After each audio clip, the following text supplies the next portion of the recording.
Ci ha spiegato che per una serie di vicissitudini la prima missione, tra virgolette, che ha fatto è stata appunto in Bolivia. La Bolivia rispetto a noi quali differenze sostanziali ci sono oltre la povertà? Secondo me tutto il mondo è uguale, sono poi gli abitanti che la cambiano. Cioè, quello che mi ha fatto rimanere in Bolivia sono i bambini, che ce ne sono tanti dappertutto.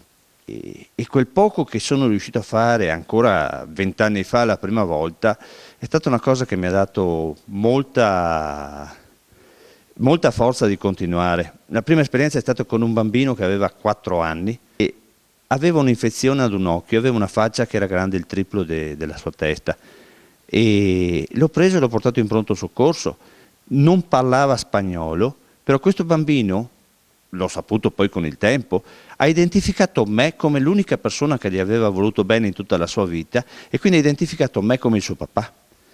Diceva in giro che io ero il suo papà, non ero lo straniero che era arrivato lì a fare delle cose strane, non era una parte del mio lavoro fare queste attività con i bambini, però questo bambino ha visto questa persona e ha detto, beh, questo è mio papà per forza, perché è l'unico che fa queste cose qua.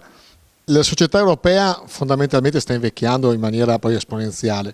Abbiamo i paesi in sottosviluppo che hanno esponenzialmente una popolazione giovanissima.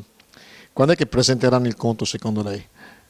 Ma in realtà lo stanno già presentando e vediamo un aumento lo abbiamo visto in realtà, si è fermata la cosa anche legata alla situazione economica europea, però c'è stata una discreta passaggio di persone anche dalla Bolivia, però lo stiamo già vedendo questa cosa qua.